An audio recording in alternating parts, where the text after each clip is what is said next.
Continuamos en el lanzamiento nacional del informe El desgobierno del aprendiz. Vamos a dar paso a nuestro siguiente conversatorio, recordándoles nuevamente que pueden acompañarnos en las redes sociales con sus comentarios, con sus aportes, a través de la etiqueta Desgobierno Duque es.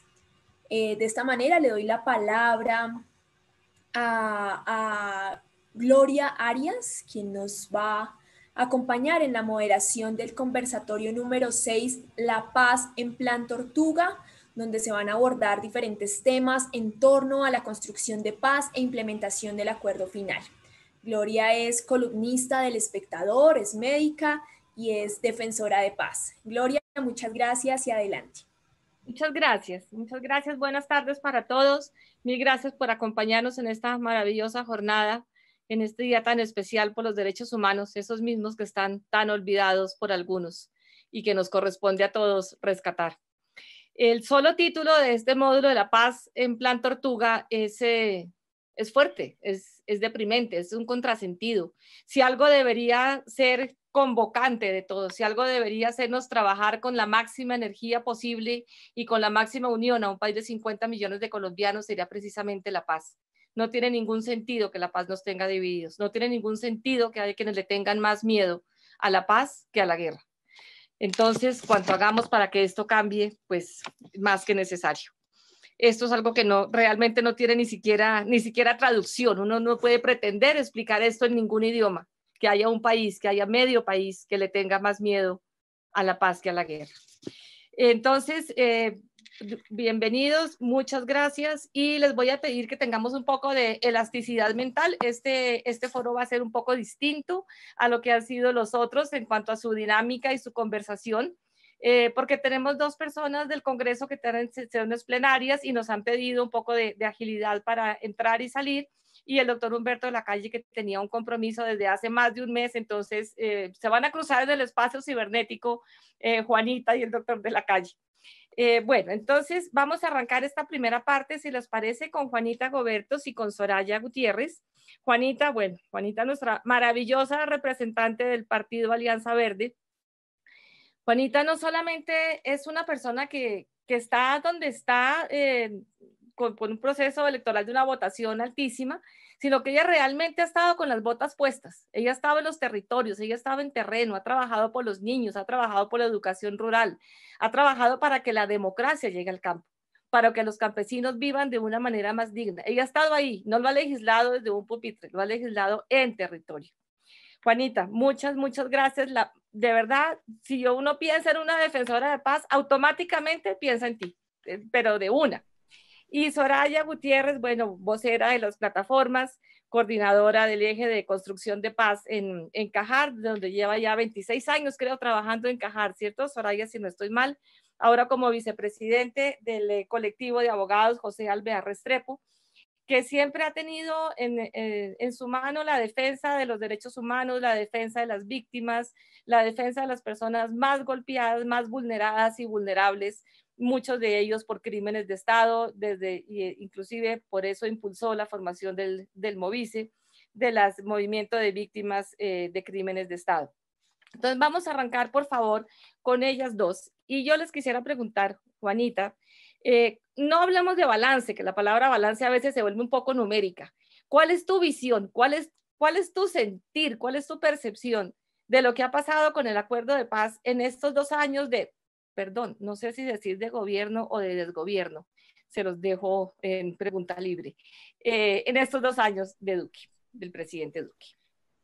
Querida Gloria, muchísimas gracias por tus palabras, siempre tan generosa, pero sobre todo por la manera en la que desde hace muchos años, porque Gloria y yo nos conocimos en medio del proceso de paz y Gloria desde entonces empujando por garantizar que ciudadanías de todo tipo se movilizaran en torno a la construcción de paz. Así que gracias por este espacio, por tus palabras. Por supuesto, gracias a Viva la Ciudadanía, a la Corporación Colombia, Europa, Estados Unidos y por supuesto a Cajar y al CCJ por la organización de este evento y por mantener viva la esperanza de la paz, la importancia de que a pesar de todos los otros problemas que enfrenta este país, tengamos siempre un poquito los ojos y la lupa puesta sobre este tema.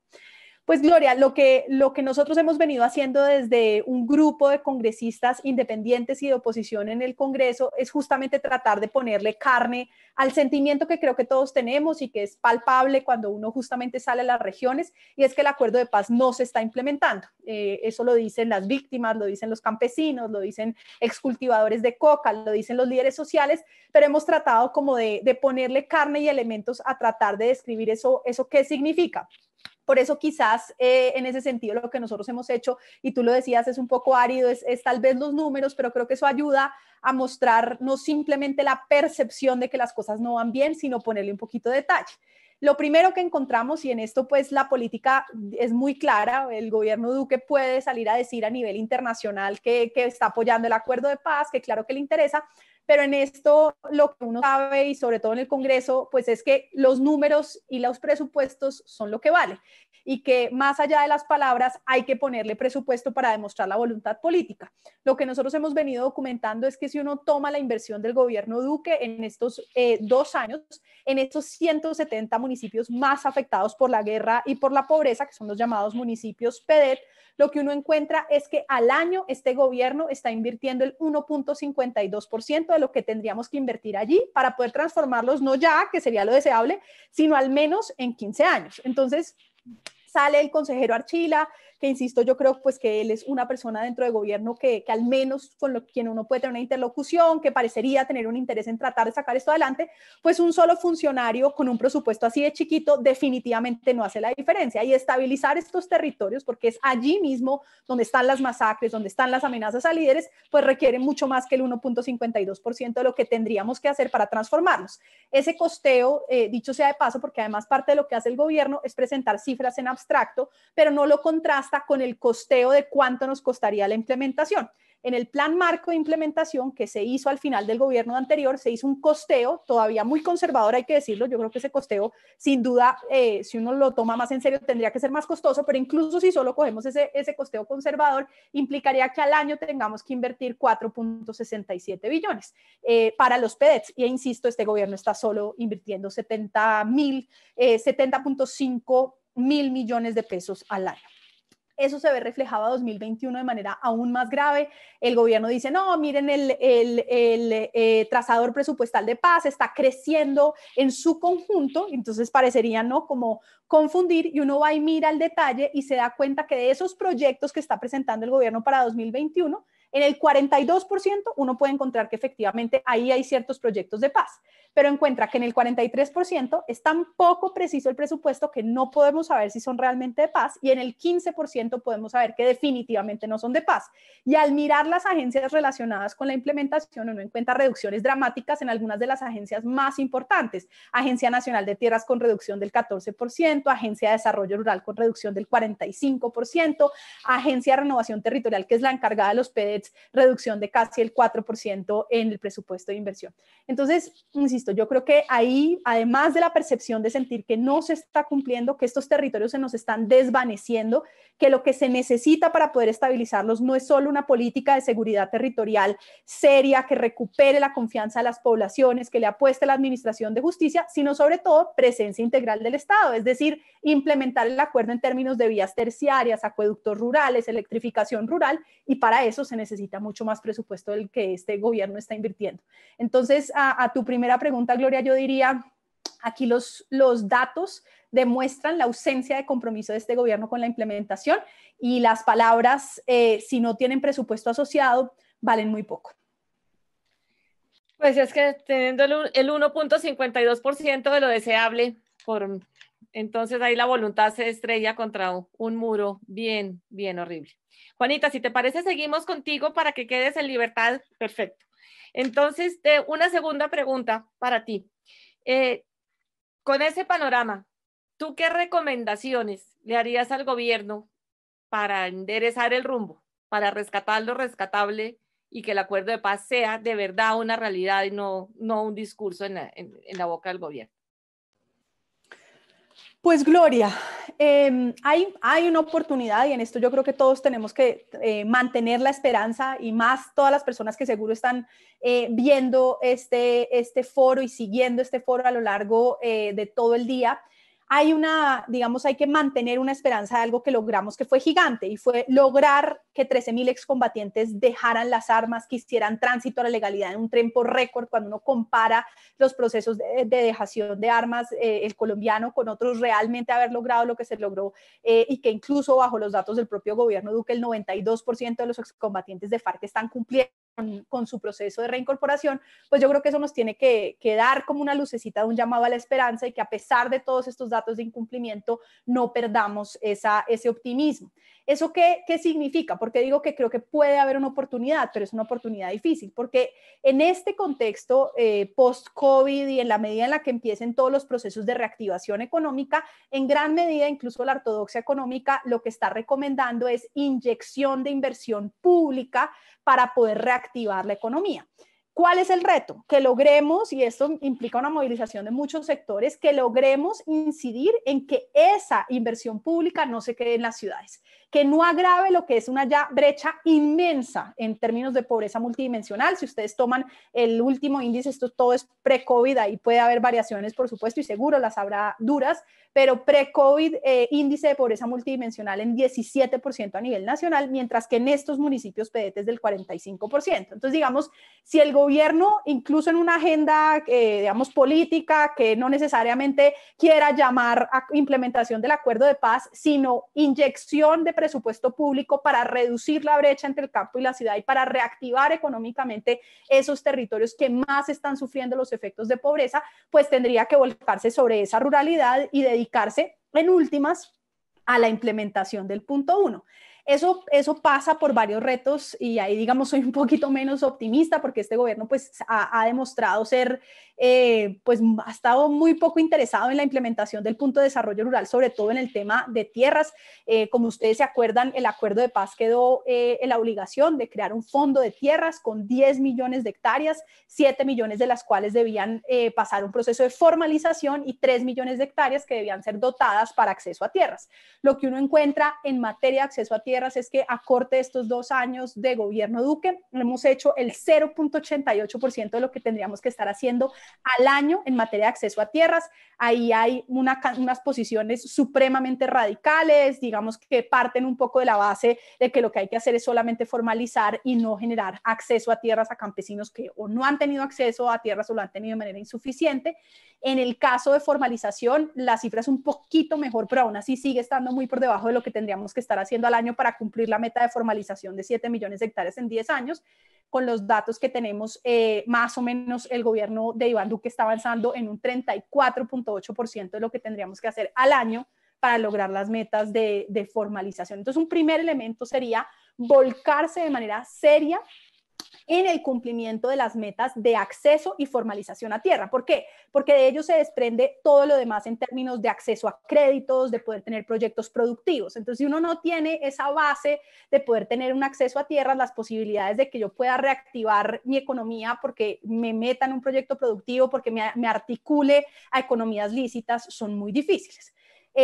Lo segundo y muy importante es que en gran parte de estos territorios una de las dinámicas, no es la única, pero una de las dinámicas desestabilizantes es por supuesto la presencia de cultivos de uso ilícito y el narcotráfico. Y lo que nosotros hemos encontrado es que a la fecha, luego de que 99.000 familias firmaron los acuerdos e hicieron un proceso de erradicación voluntaria de cultivos de uso ilícito, tan solo el 2% de esas familias ha accedido a un proyecto productivo. Y pues estos son procesos de erradicación que ya se dieron hace 3 años, 2 años y medio. Entonces, si uno no le mete realmente el diente a ese proceso de sustitución efectiva y no hace procesos de vinculación en proyectos productivos con recursos públicos importantes, las posibilidades de que esas economías ilegales sigan creciendo, de que esas comunidades resiembren, son altas. Y gran parte de la desestabilización que estamos viendo, insisto, con el crecimiento de homicidios, de ataques a líderes y masacres, tiene que ver con esa economía, entre otros factores. No es el único, pero ahí hay una presencia de eso. Lo que encontramos para 2021 es una reducción en el 14% del trazador presupuestal de paz para los programas relacionados con sustitución de cultivos de uso ilícito. Entonces, una segunda recomendación es el gobierno tendría que meterle muy duro inversión pública a los programas de sustitución de cultivos de uso ilícito y vincularlo con la agenda de la llamada hoja de ruta, que es esta, digamos, herramienta que viene avanzando el consejero Archila, un poco para, en teoría, articular el proceso de ejecución de lo que serían los PEDETs. Ha sido un proceso larguísimo, ¿no? Ha desgastado muchísimo a las comunidades.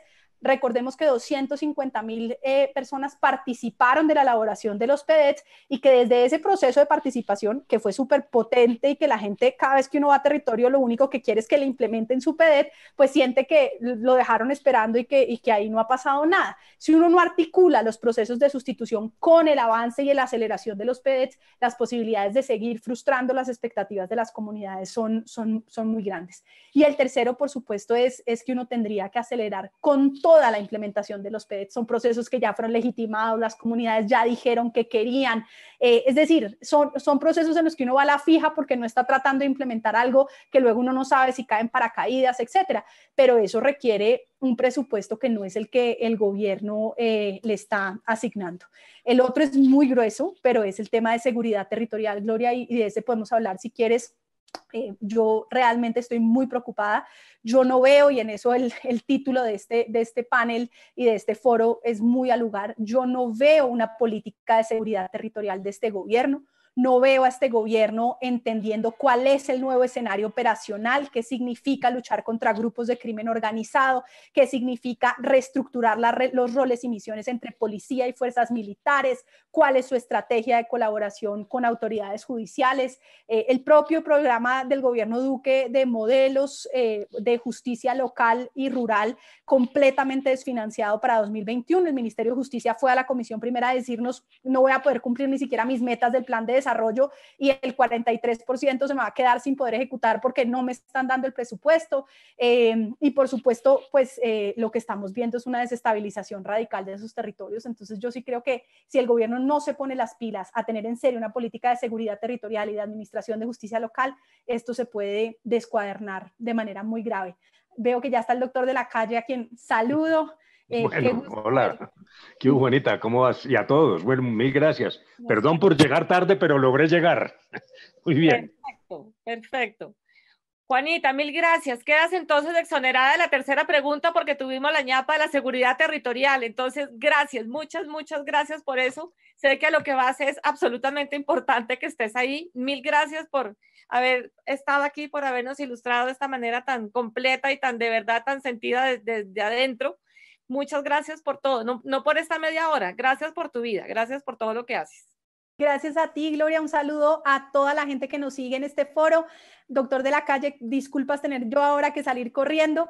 Invito a todas las personas que nos siguen a visitar nuestra página, nuestros informes multipartidistas de seguimiento a la implementación del acuerdo de paz. Se llama No Enreden la Paz. Lo encuentran, entre otros, en juanitadelcongreso.com y creo que puede tener elementos para personas que nos siguen, que defienden la implementación del acuerdo y que ahí pueden tener datos duros sobre en qué va cada uno de los puntos del acuerdo para que entre todos insistamos en la importancia de su implementación. Gracias a todos y a todas. Bueno, hasta luego, gracias. Gracias.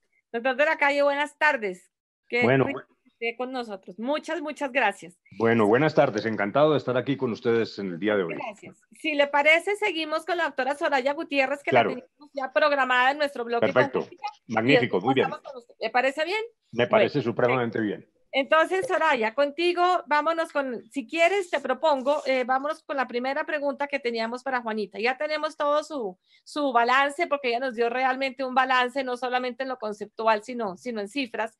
Yo quiero saber cuál es tu percepción sobre el mismo tema. ¿Qué ha pasado con el acuerdo de paz en estos 2 años de Iván Duque?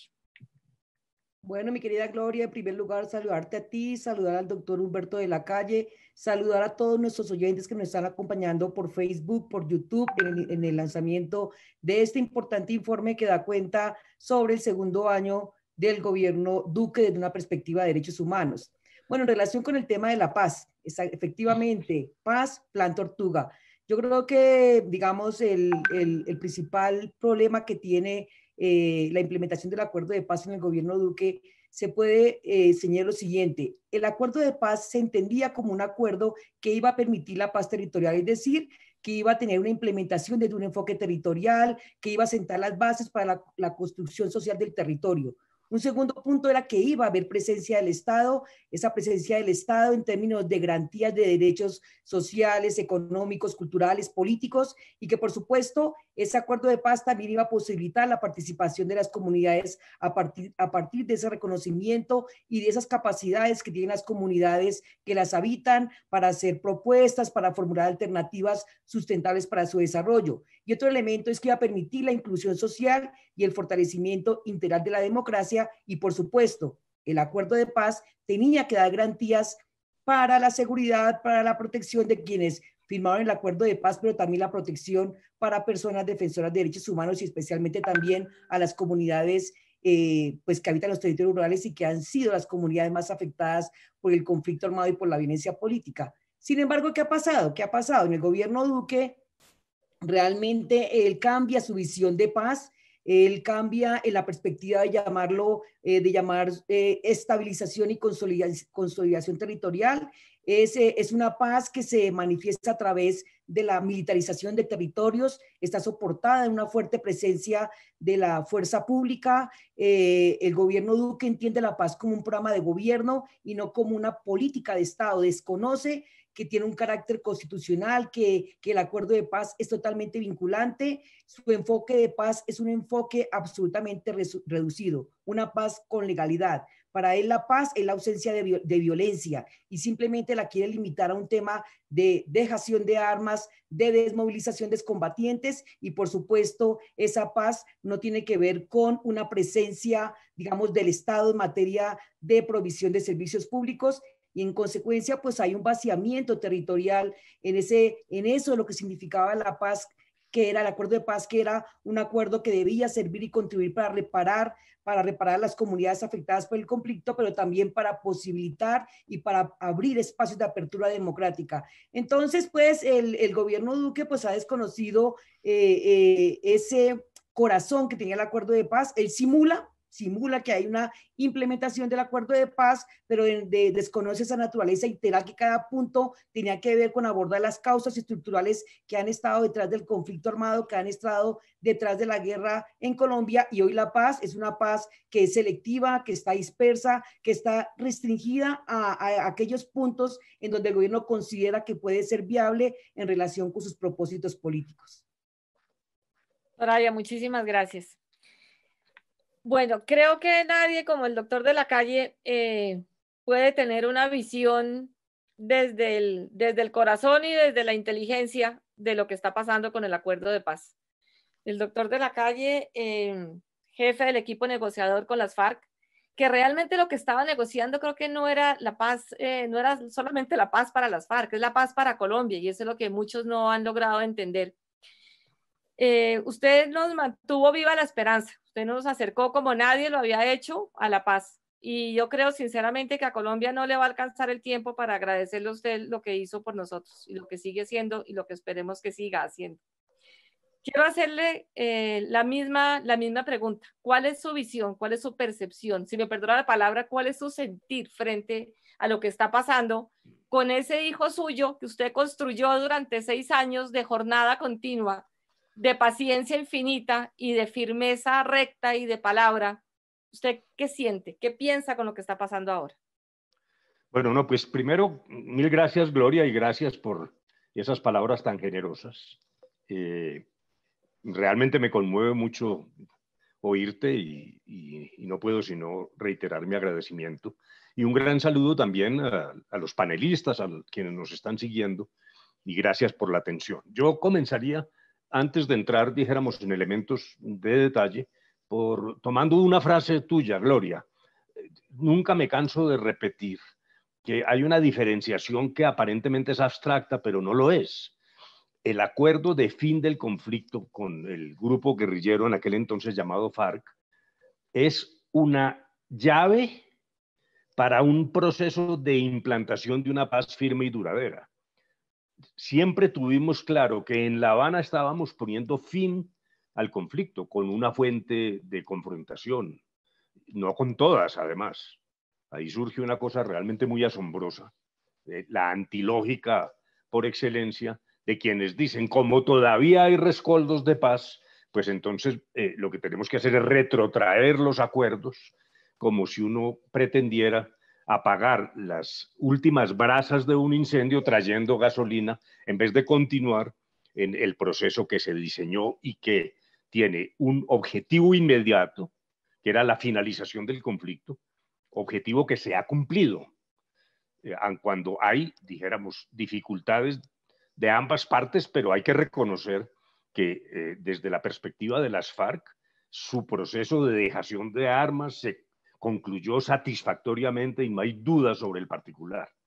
A mí me entristecen mucho las disidencias, fue un golpe personal muy duro, nunca creí que pasara esto, pero en todo caso, como bien lo ha dicho la dirigencia del partido que surgió del acuerdo, siguen firmes la mayoría de los excombatientes trabajando y también esperando, y ahora entraremos entonces ya en forma más concreta en los detalles.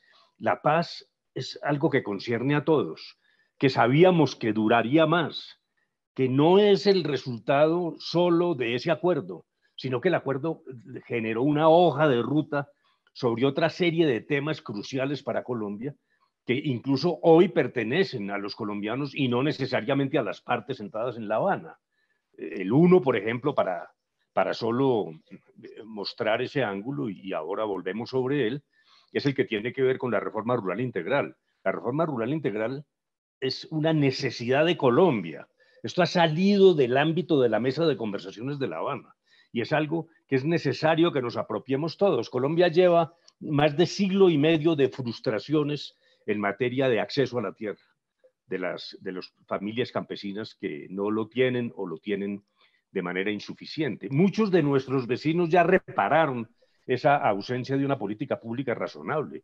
La reforma rural se ha hecho en distintos sitios y aquí persistentemente hemos tenido siempre una acción de parte de la élite de ciertos gobiernos dirigida a abortar, a impedir que se logre esa hoja de ruta que ha quedado plasmada allí. Luego dijéramos que mirando esto en la perspectiva de mayor envergadura, hay unos elementos sobre el acuerdo y su implementación, pero sin olvidar, repito, que esto en muy buena parte, y ahora abreviaré con lo que considero que es mucho más estructural, me parece que está en el congelador, balbuciente o incluso totalmente anulado. Con lo cual, lo que quiero significar es que aún si hay procesos de implementación, particularmente en el tema de la reincorporación, que yo lo he reconocido, insuficientes, incluso con discrepancias en las cifras, pero los elementos de fondo que tienen que ver más con la estructura de una mirada de largo plazo para que la paz sea firme, pues están en muy buena parte abandonados. Con lo cual quiero significar que más allá de las cifras, la reincorporación ha tenido algunos desarrollos, yo quiero ser bastante objetivo en lo que estoy diciendo, insuficientes, pero dijéramos uno pudiera hacer ese reconocimiento. Entre otras cosas, me guío mucho por las investigaciones y postulados que hace Juanita y el grupo de congresistas que la acompañan en torno al seguimiento de las cifras. A propósito, una nota de pie de página. Es un poco triste que un elemento tan concreto como unas cifras, ni siquiera en eso nos hemos podido poner de acuerdo. Dijéramos, hay visiones donde el gobierno aparece más optimista que los informes de este grupo de congresistas, del Instituto Kroc, en fin. Ya es un fracaso que ni siquiera podamos establecer unas cifras absolutamente indiscutibles. Pero dejando aparte el problema de cifras y de aplicación de recursos en el tema particularmente de la reincorporación, sí quisiera señalar algunas ahí entró alguna perturbación del sonido. Bueno, sí quisiera señalar elementos, la ausencia de unos temas, tanto en la visión de la reincorporación que ya fue tratada por quienes me antecedieron, sino luego en aquellos que yo considero todavía más importantes. en efecto, la reincorporación se ha tomado desde la perspectiva del gobierno, dicho por el gobierno, no es, dijéramos, una asunción mía o una intuición. Explícitamente ha dicho, este proceso de reincorporación está dirigido a los guerrilleros rasos, ha sido incluso una de las expresiones textuales que se han utilizado, nada que ver ni con la dirigencia, ni con los elementos ideológicos que estén impregnando el acuerdo. Es, por lo tanto, una concepción extraordinariamente limitada que, en mi opinión, obedece a una enorme distorsión. Lo que se hizo en La Habana fue un acuerdo para satisfacer intereses que estaban en juego, y el resultado es que hay quienes, desde la perspectiva del antagonismo, están permanentemente entendiendo el acuerdo como la emboscada, como la batalla final para derrotar a la guerrilla, batalla final que no se libró en el campo militar, sino a través de la interpretación limitada de un acuerdo. Entonces me parece que allí hay un elemento conceptual enormemente importante, repito, y es que no puede uno desvertebrar el acuerdo, extraer la reincorporación, discutir sobre las cifras, sin prestar atención a un hecho importante, y es que esa reincorporación tenía también una filosofía articulada con el resto del acuerdo y que se basaba particularmente en los planes de desarrollo con enfoque territorial, ya se dijo allí, una paz territorial, y además planes de desarrollo que se basan fundamentalmente en un proceso muy intenso de participación de las comunidades. La solución no está en decir qué cifras nos llegan de Bogotá, la solución estriba en algo más complejo, que era reactivar con presencia integral del Estado, como ya se ha dicho, pero reactivar esto a base de un proceso que arranca desde la base, que sube para validaciones financieras y técnicas, pero que regresa a la comunidad, y ese era, dijéramos, un elemento insustituible. En segundo lugar, lo dijo Juanita y no lo voy a repetir, el tema de acceso a la tierra está muy paralizado. Dijéramos que el gobierno indica la cifra de hectáreas que ha ingresado al fondo, que se creó para la dotación de tierras a las familias que carecen de ellas, pero ahí se estanca. Realmente lo que ha ingresado al fondo, en un número de hectáreas importante, en muy buena parte, como lo dijo el informe de la Procuraduría de hace 2 años, en muy buena parte es una inercia de acciones que venían antes, pero que esto se haya convertido realmente en adjudicación está prácticamente congelado, con unas dificultades de tipo político y de voluntad política muy grandes, y como lo dijo Juanita, más mirando el tema de la formalización que de la real aplicación de la reforma rural integral, que es, quiero repetirlo, uno de los temas fundamentales para Colombia, no para la mesa de conversaciones, para Colombia, entre otras cosas, ya lo dije, por la frustración de siglo y medio, pero también por la incapacidad de Colombia de haber configurado a tiempo, a diferencia de otros países, una especie de clase media campesina, comenzando incluso por la creación de una mayor demanda en manos de la gran población campesina, que hubiera disparado el desarrollo económico, particularmente en los temas de industrialización. Yo quiero insistir en esto, que no sé si haya sido claro y puede sonar abstracto. Es que lo que nos pasó en Colombia es que por mantener el campesinado en una situación prácticamente por fuera de la economía formal salarial, a través de mecanismos como la parcería y otros, la incapacidad de esa población campesina de consumir también terminó afectando.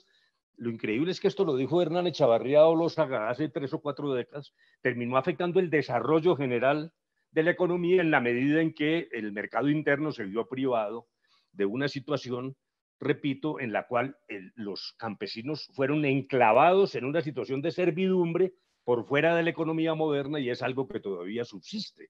Luego, esto es un problema realmente de fondo.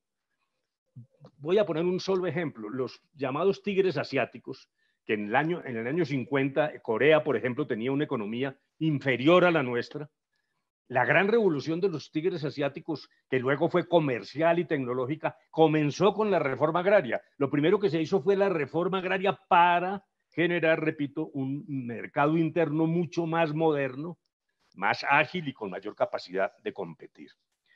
Allí entonces me parece que que es un tema crucial, está, en mi opinión, realmente paralizado. En segundo lugar está el tema de los cultivos, lo trató ya Juanita. La solución que se encontró en La Habana fue privilegiar la sustitución voluntaria. Incluso, dicho sea de paso, no me canso de repetirlo, en el acuerdo de La Habana no se prohibió la fumigación. Lo que pasa es que se cambió la priorización y se estableció que ese era un instrumento para determinadas circunstancias excepcionales. Y ese paso se dio por una evidencia. Incluso las cifras son extraordinariamente categóricas. La resiembra es casi inexistente en las zonas de sustitución voluntaria. ¿Que es un programa difícil? ¿Que es un programa costoso? Sí, pero no podemos seguir ligados a 30 o 40 años de una guerra perdida. Una cosa es el enfrentamiento de las bandas de narcotraficantes, que es un deber de Colombia, eso no tiene para mí discusión, pero otra muy distinta es el tratamiento de los cultivos, entendiendo que hay un problema agrario de enorme envergadura y que es en ese camino, por donde podemos lograr entonces superar una situación que, como lo dijo ya Juanita, con las cifras, pues se ha paralizado y ahora renace insistentemente la idea de repetir el proceso de fumigación que se ha demostrado que es extraordinariamente ineficaz en términos de sostenibilidad. Así produzca un impacto de inmediato. Las cifras son, repito, extraordinariamente dicientes. Desde el comienzo de la fumigación a hoy se han fumigado alrededor de 1.300.000 hectáreas. Y ahora que estamos, dijéramos, en una situación muy preocupante, yo lo admito, de expansión del área cultivada, pues estamos hablando de cifra apenas cercana a las 200.000 hectáreas. O sea, hemos repetido y repetido un programa costosísimo de fumigación con además las secuelas en materia de salud humana de otros cultivos y las discusiones que hay sobre el particular. Y allí me parece que también surge un problema que es el de la simplificación. El gobierno pretende explicar todas las incidencias recientes, dijéramos, con dos visiones. Una, la simple visión estadística, que pudiéramos denominar el retrovisor. El gobierno afirma con razón, que este no es un fenómeno nuevo, el de las masacres, claro. Pero si uno mira la secuencia y el comportamiento de las cifras, lo que va a encontrar es que hay una innegable agudización dramática en muy pocos días. Lo que estamos viviendo realmente da una sensación de descontrol a la cual se responde simplemente diciendo eso es narcotráfico, y claro que el narcotráfico incide, que la presencia de grupos de narcotraficantes tiene un efecto en las regiones, pero además es insuficiente ese diagnóstico, entre otras cosas porque en el elenco de víctimas de estas acciones criminales, pues hay defensores de derechos humanos, defensores de distintas formas de identidad sexual, de personas que simplemente lo que están es promoviendo una sociedad más abierta. Luego dijéramos que hay una victimización que es imposible de llevar a la simple idea de que aquí hay un problema de narcotráfico, pero en segundo lugar, no es la respuesta convertir esto en la discusión estadística de cuánto y qué pasó en el pasado, sino en la asunción de una responsabilidad frente a un problema que está ligado a la ausencia de cumplimiento genuino de los acuerdos que se han logrado en La Habana.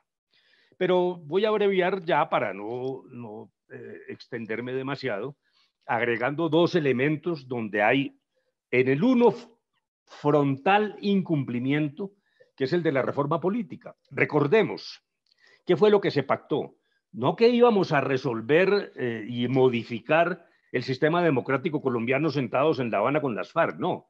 Lo que se hizo fue establecer mecanismos dentro de la democracia, con la participación de fuerzas políticas, incluidas las FARC sin armas, para que a través incluso de criterios de carácter científico, con la creación de un organismo técnico internacional, diéramos los pasos hacia obtener una política más limpia. y eso no ha ocurrido. El resultado de ese trabajo, de esa comisión, se convirtió en un proyecto muy tímido del gobierno y ahora es un tema francamente que ha desaparecido de la agenda. Hay algunos rumores de que se volverá a tocar, pero y allí hay una responsabilidad que no solo es del gobierno, quisiera decirlo así, sino también de la llamada clase política. Realmente yo veo como una sordina, un deseo de aparcar ese tema y no afrontarlo. Y ese es un tema crucial, porque el problema no es solo de los fusiles y la dejación de armas, sino de una estructura general en virtud de la cual liderazgos en la élite, en el centro del país, dan la espalda a la base política de corrupción y de fraude y de maridaje con organizaciones criminales. Luego, esa correa de transmisión está interrumpida. Si no logramos recuperar, y no solo las decisiones en la cúspide, sino desde la política local, pues aquí va a continuar esa situación casi esquizofrénica de olvidarnos del origen del poder y de los insumos locales sobre la forma como se configura. Y ese tema está, en mi opinión, ya totalmente aparcado, que fue la palabra que utilicé. Y por último, ya abrevio, pues no hay necesidad de ser muy elocuente para establecer cuáles han sido los padecimientos de la JEP, de la Jurisdicción Especial de Paz, y de la Comisión de la Verdad y de la búsqueda de personas dadas por desaparecidas.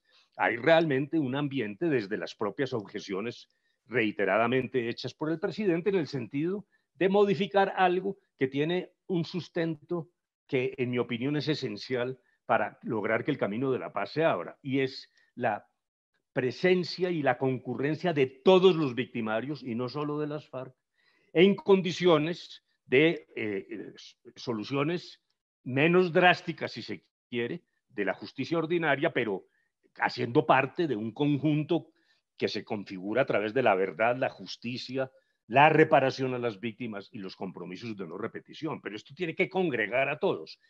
Permanentemente sigue el esfuerzo de sustraer o de buscar determinadas fórmulas en relación en particular con los militares que han fallado a sus deberes constitucionales, lo cual, además de ser un error, lo cual además va a dejar allí simientes de posibles nuevas violencias. Si eso fructifica, tiene el efecto, además de hacer más vulnerables a los militares frente a posibles acciones de cortes internacionales, porque las soluciones que buscan, dijéramos, esta vía transicional, se justifican en la medida en que estén bajo la sombrilla completa de un acuerdo del fin del conflicto. De lo contrario, sustraer a los criminales es colocarlos en una situación mucho más frágil y más vulnerable, lo cual, en mi opinión, es, dijéramos, un segundo error a partir del primero, que es el de una concepción equivocada de cómo logramos pasar la página de violencia. Y por fin yo quisiera decir que además de todo esto hay un clima de enorme animadversión que cada vez se está fomentando más y cada vez se está ligando más a elementos de política electoral, de tal manera que de la paz con mayúscula, que era la ilusión para todos los colombianos, hemos terminado en una pequeña paz con minúscula sujeta a los vaivenes del voto y de la búsqueda de sufragios para las siguientes confrontaciones electorales. Y eso implica una utilización de estos temas con una furia y un odio y un rencor que cada vez hace que se diluya más el propósito final, que es el de la reconciliación entre los colombianos. Luego, esto compromete a todos, también compromete a las FARC. Dijéramos, se han ido generando ciertas inquietudes por la comparecencia de miembros de las FARC a la JEP y la necesidad de llevar las dosis de verdad mucho más allá de simplemente la tradicional justicia ordinaria en la cual el incriminado se sienta y le dice al Estado, usted haga la tarea a ver qué me prueba. No, realmente la esencia de lo que se pactó y era lo que justificaba una justicia transicional.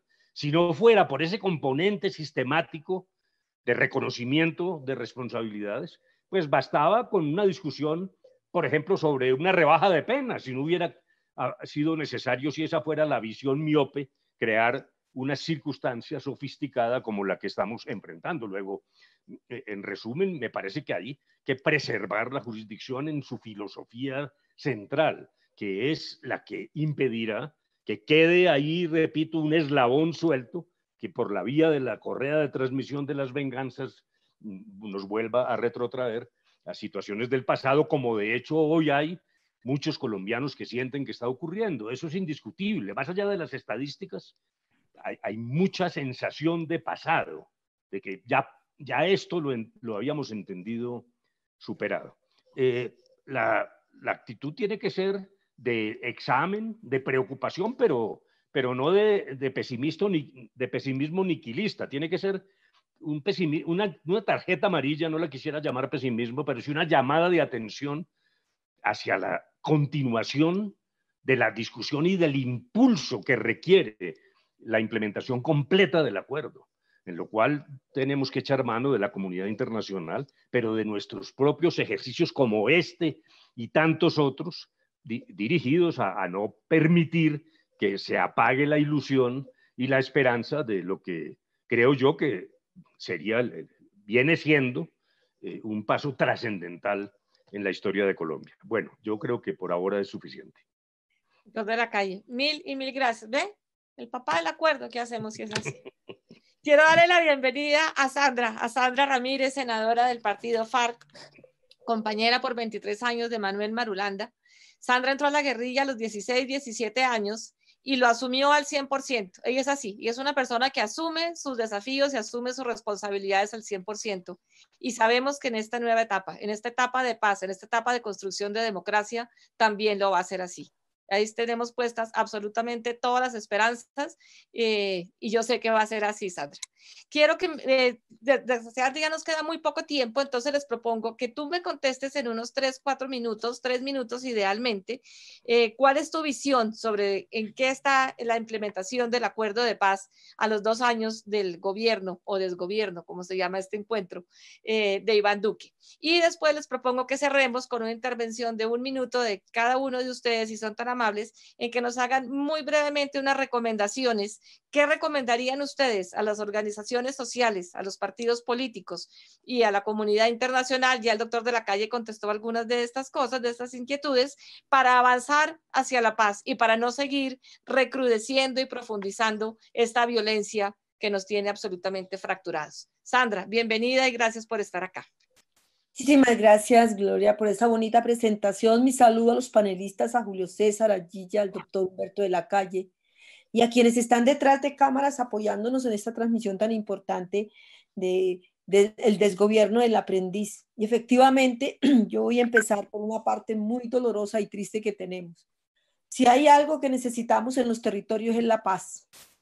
En el territorio no se siente, menos en las ciudades tampoco, pero en los territorios no se siente. Pero ¿cómo es que tenemos nosotros que sentir la paz en los territorios?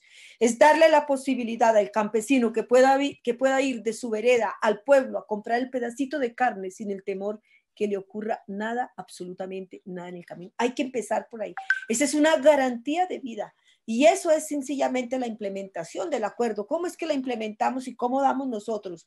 ¿Cómo nosotros no? ¿Cómo el gobierno? El gobierno implementa el acuerdo, pero que se sienta es allá en el territorio. Mire cómo estamos en este momento. Es inaudito que Colombia, sí, inaudito, que empezamos mes de septiembre con 4 masacres, que terminamos agosto con 11 masacres, que lo que llevamos corrido del año 2020, 53 masacres. ¿A dónde vamos a llegar?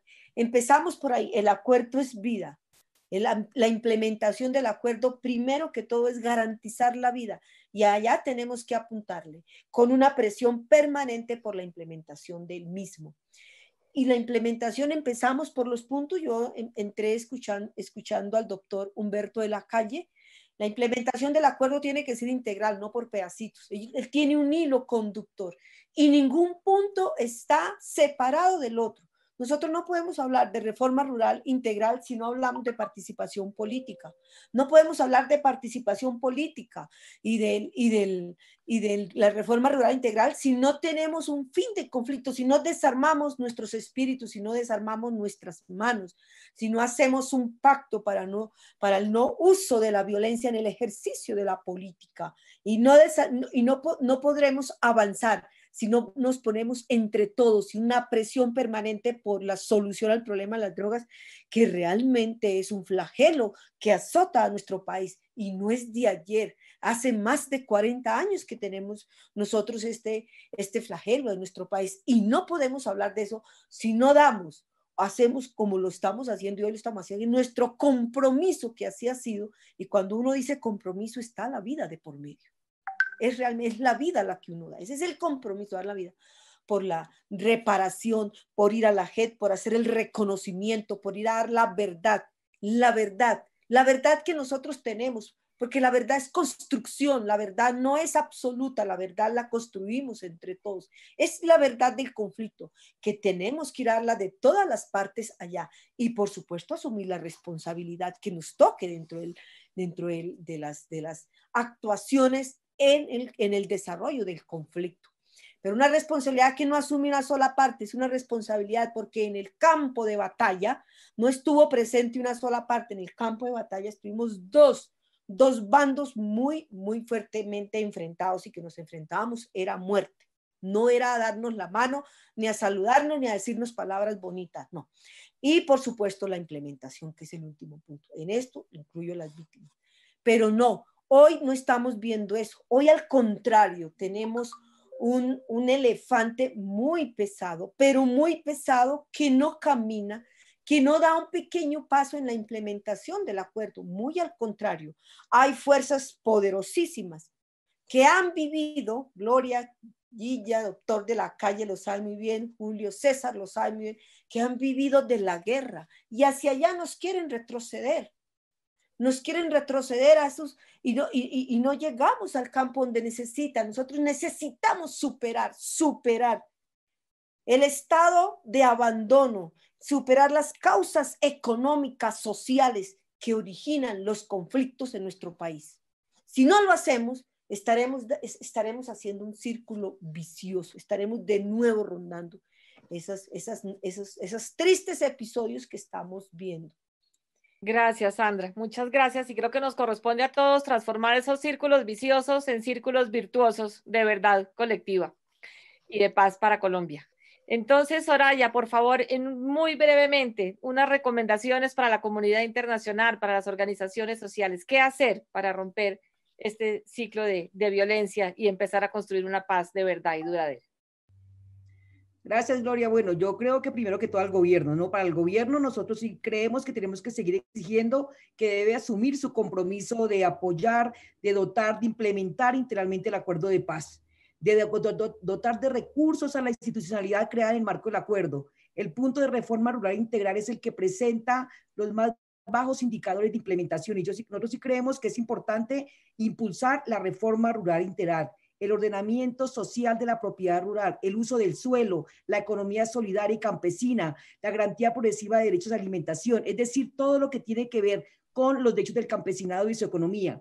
Igualmente, en los planes de desarrollo con enfoque territorial, creemos que sí es importante que se siga fortaleciendo la participación de las comunidades en estas zonas, comprender que las demandas deben estar orientadas a la garantía de derechos, a que se den los bienes y servicios a las comunidades y no a la militarización de los territorios. Nosotros creemos que hay que seguir exigiendo al gobierno participación, apertura democrática, avanzar en el impulso de las circunscripciones especiales de paz y todos los temas relacionados con garantías de seguridad, una política pública de desmantelamiento de las estructuras paramilitares, que la Comisión Nacional de Garantías de Seguridad funcione.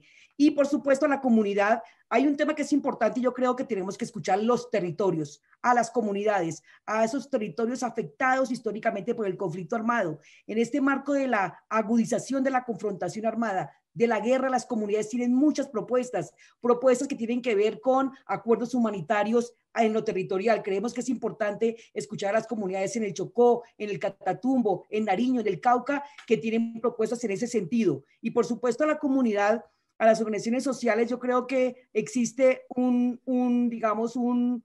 potencial de movilización, de seguir saliendo a las calles a defender la paz, de seguir articulando agendas entre el movimiento social, el movimiento popular, pero también los partidos políticos y la bancada de oposición. La sociedad tenemos un escenario propicio para seguir movilizándonos y la pandemia no puede tenernos en ese proceso de movilización. Y a la comunidad internacional, pues la comunidad internacional tiene que seguir apoyando los esfuerzos que está haciendo Colombia en la paz.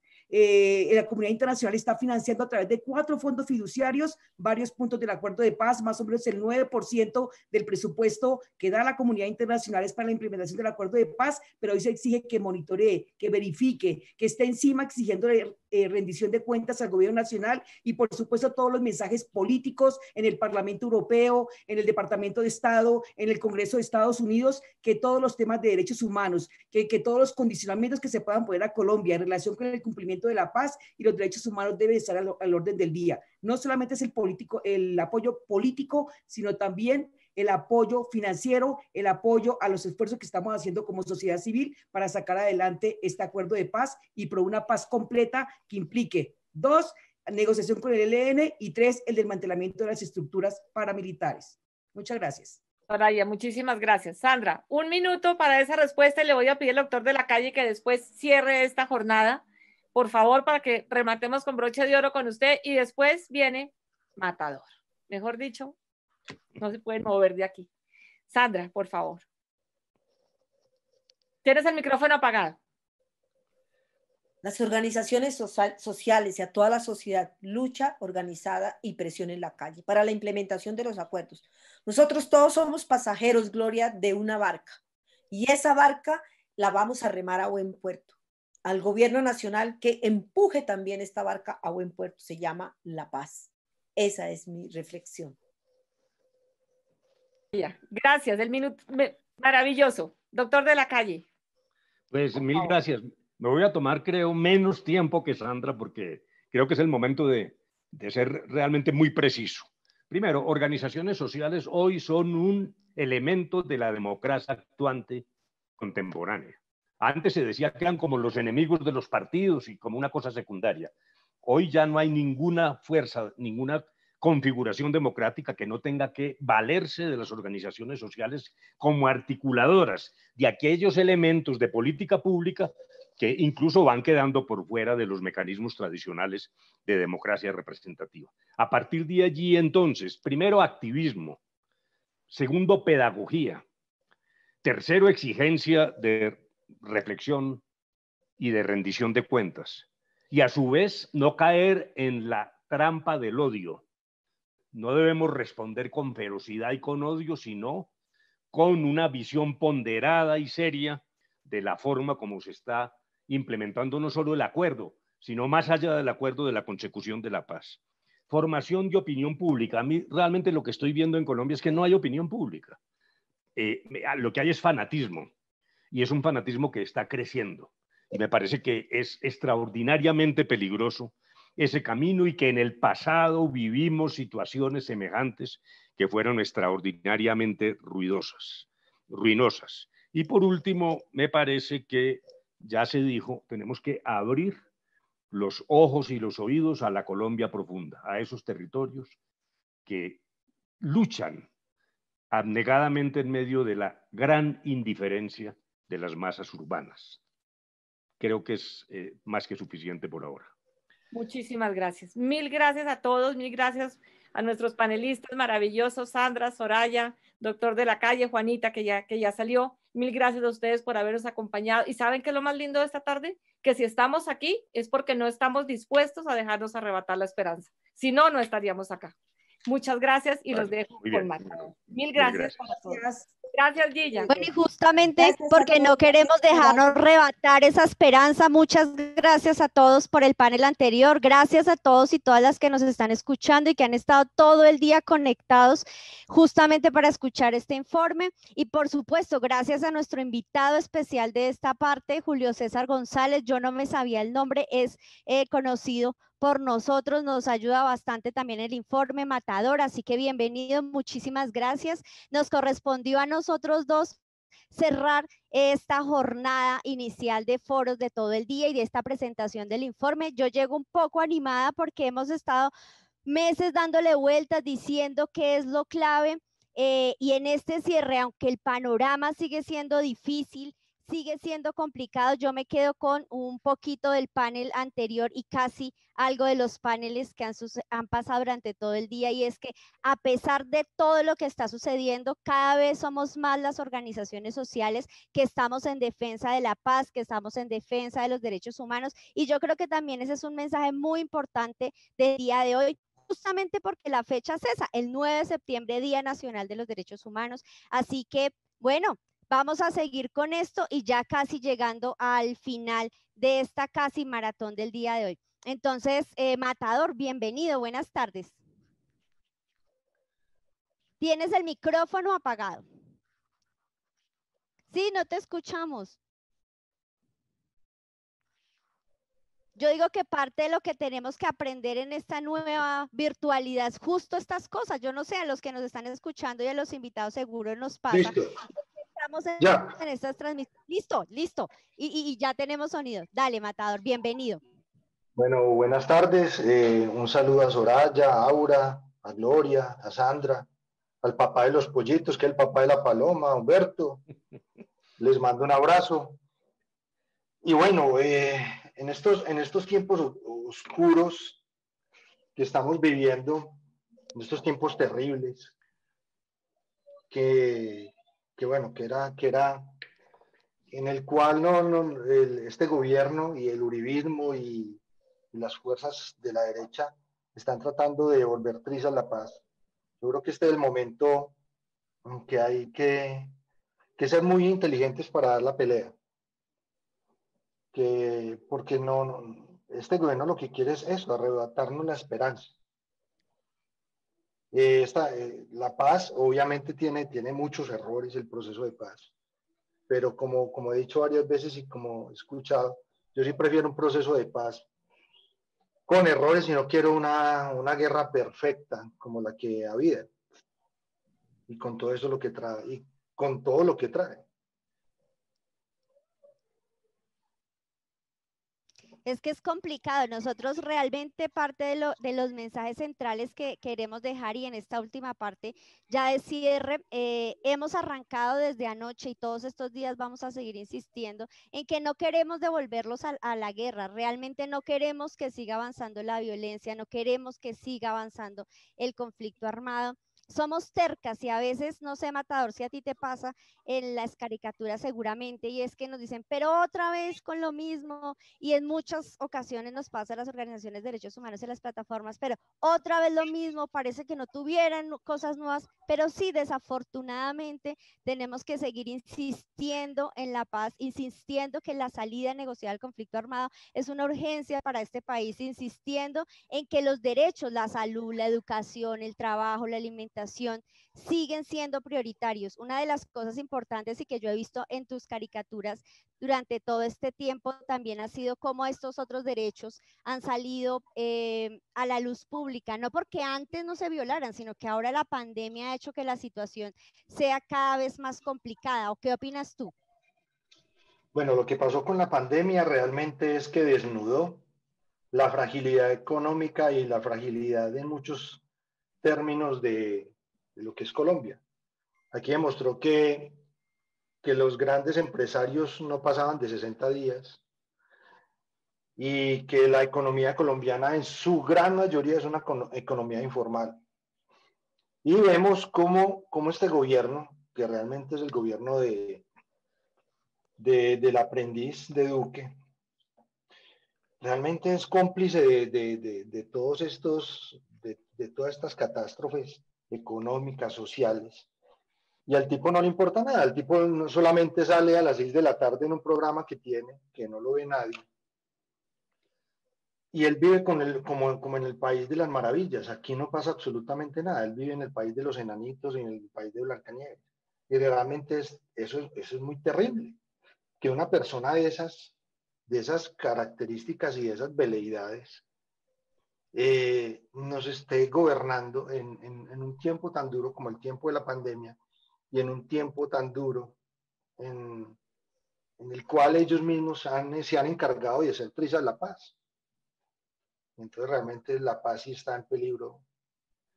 La paz está con respirador, así de sencillo. Y si no nos ponemos pilas, No, volvemos a lo mismo, a matarnos de las mismas maneras inimaginables que hemos hecho.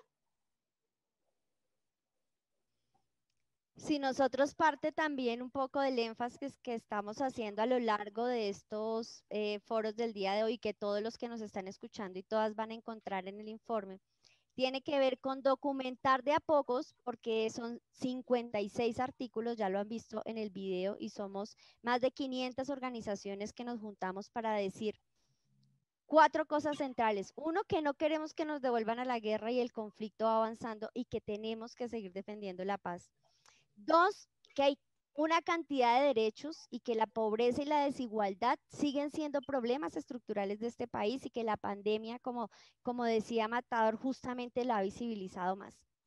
3, que el poder del presidente, y también Matador lo ha ilustrado muchas veces y que en el libro también ustedes lo van a encontrar en el informe final, ha ilustrado que hay un superpoder también en este periodo, este año, y especialmente en el periodo de la pandemia. El gobierno, y en uno de los paneles se explicó muy bien, tiene un poder exacerbado que además pone en peligro el equilibrio de poderes en este país. Y por eso también un llamado desde todas estas organizaciones a decir que es un llamado por la paz, por la democracia, y que es a la sociedad colombiana de conjunto, a todas las organizaciones, pero todos los ciudadanos y ciudadanas que nos están escuchando y a los que no, defender lo poco, yo diría, que hemos construido democracia, pero sobre todo el seguir creyendo que este país tiene futuro, y tiene futuro para nuestras generaciones, pero también para las generaciones futuras, porque si no pensamos en el futuro, entonces, ¿para dónde vamos? ¿Qué dirías tú, Matador, de esto? Bueno, yo creo que, bueno, escuchando al doctor de la calle, yo creo que este gobierno es tan nefasto que en el 2022 la dicotomía de elección para el votante va a ser o quiere más guerra o quiere más paz. El tema de la paz va a ser fundamental dentro de 2 años, porque les voy a colocar un ejemplo. Cuando finaliza el proceso de paz de La Habana, el hospital militar se entregó casi vacío. Hay que verlo hoy en día, se volvió a llenar. Entonces a este gobierno no le interesan sino los baldados de sangre. Ya las masacres no son diarias, sino que ya entre masacre y masacre solamente pasan unas horas. Es terrible. Entonces yo creo que esto hay que abarcarlo más allá. Tendríamos que hablar de la legalización de la droga. Son unos temas que los políticos no quieren tocar. Obviamente una reforma agraria, una reforma total del Estado, porque realmente vemos que el Estado ha sido cooptado por el Ejecutivo. Realmente Iván Duque es como un dictador suelo en una democracia, en una falsa democracia.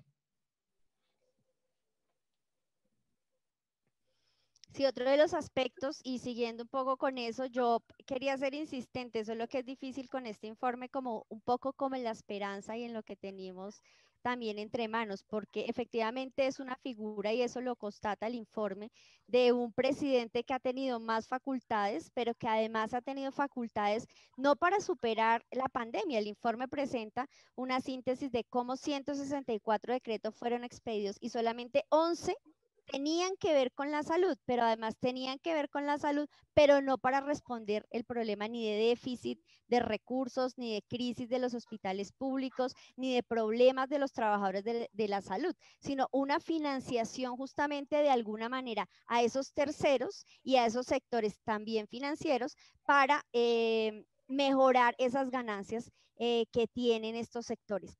Yo quería hacerte una pregunta, Matador, y a nosotros nos ha parecido importante en la construcción del informe ver cómo justamente estos testimonios, porque ustedes van a encontrar crónicas, testimonios, pero también artículos analíticos, pero también vamos a encontrar tus caricaturas y fotografías que hemos escogido para acompañar justamente ese relato de informe que hemos hecho. Cuando tú, y ahí me va a salir más todavía el libreto, cuando tú construyes todas esas caricaturas, cuando haces a través de la imagen una denuncia también de lo que viene pasando, ¿Cómo piensas esas cosas? ¿Cómo se te ocurren esas cosas que hacen fuerza? ¿En qué haces más fuerza? ¿Cómo hacer para que también esos otros lenguajes los sumemos a todos estos espacios esperanzadores? Porque ya que nos tocó el cierre, pues tendremos que decir y alimentar alguito más de la esperanza, ya que este balance es un poco negativo. No, digo un poco porque estoy optimista, pero es bastante, bastante negativo de este segundo año de gobierno. Pues Aura, pues yo sé que estamos cerrando y que deberíamos tener un tono más positivo, pero realmente en mi calidad de caricaturista yo lo que veo es la debacle que esta gente está ganando al hacer triste la paz. Entonces, ser caricaturista en Colombia es muy fácil porque aquí pasa de todo en un día, todo es grave, pero nada es serio. Este gobierno realmente lo que nos ha... Yo he visto gobiernos malos y el gobierno, y es que realmente Iván Duque no es el que gobierna tiene casa por cárcel en el ubérrimo. Eso es terrible. Entonces es una bancada como de pillos que se apropiaron de todas las esperanzas del país. Mire, lo que usted me decía ahorita, este gobierno en esta pandemia le entrega cada 2 meses a la gente de la tercera edad, le entrega 160.000 pesos. Ni siquiera una renta básica. Pero a Bianca y a los banqueros a Bianca le entrega 370 millones y a los banqueros le da también unas gabelas tremendas. Entonces, eso lo que hace es aumentar más la desigualdad social. Entonces, hacer caricaturas sobre eso es tremendamente triste, pero hay que hacerlo. Entonces, yo no veo, si nosotros no nos colocamos el compromiso cada uno, es un compromiso individual. Y estoy de acuerdo con el doctor de la calle, no darle la papaya a los demás siendo violentos. La paz se defiende siendo pacíficos, más o menos como hacía Gandhi. Entonces realmente yo veo con mucha preocupación que llegue un momento en que este gobierno nos lleve a la barbarie que nos ha ido llevando poco a poco. Entonces yo no soy para nada esperanzado o esperanzador. No veo el futuro muy esperanzador que digamos. Pero de todas maneras hay que seguir luchando. Supongamos, aquí mientras hablábamos estaba haciendo unos mamarrachos. Muéstranos, porque nos hemos escuchado todo el día, muéstranos, que a los que estamos aquí detrás de cámara seguro nos llama la atención. No es que se alcanza a ver ahí. Sí, la alcanzamos a ver. Que no vaya a llorar Humberto, que es el papá de ella, porque tremendo. Y también quiero felicitarlos porque realmente defender la paz es un acto, uno puede tener diferencias políticas con el que quiera, pero defender la paz es un acto de Estado, no es ni siquiera un acto de gobierno, es un acto de país. Y entonces, esto hay que seguir con uñas y con dientes. Lo que Iván Duque no avisora es que se le vienen 2 años de protestas sociales, la gente volcada a las calles. Entonces, cada error de Duque, cada metida de pata de Duque, cada atropello de Duque es un clavo más en el ataúd del uribismo y en el ataúd de los que hasta ahora nos gobiernan. Entonces, es terrible. Yo pensaba que el peor presidente había sido Pastrana, pero comparándolo con Duque, Pastrana es un estadista. Pastrana es Churchill. Pues hay 2 cosas más del informe que cuando tú hablas me vienen rápidamente a la mente. Cuando hablamos de este gobierno, y el informe lo muestra así, hablamos de 2 grandes partes de gobierno. Una primera parte sin pandemia, en donde la protesta social cada vez era mayor. Empieza el 21 de noviembre, pero se va aumentando y no sé, a muchos de nosotros nos pasó en todo el país, como las cacerolas, la gente en la calle, los papás de los hijos, los vecinos, eran quien los invitaba a coger la cacerola, a salir a la calle, incluso virtualmente se hicieron muchas protestas. Y una segunda parte que nos tocó más la pandemia, más encerrados y esos niveles justamente de protesta, por lo menos en la calle han bajado, pero virtualmente las voces siguen saliendo y aún en contra hay voces en la calle que están diciendo que este no es el rumbo de país que queremos, que esta no es la Colombia que muchos y muchas esperamos para los hijos y las hijas. Y eso que acabas de decir es muy importante porque parte de lo que presenta el informe también es cómo ha existido durante este gobierno también una persecución en general a defensores, líderes y lideresas, pero hay unos capítulos especiales que nos muestran qué ha significado la protesta durante este tiempo y cómo ha existido represión hacia esa protesta social.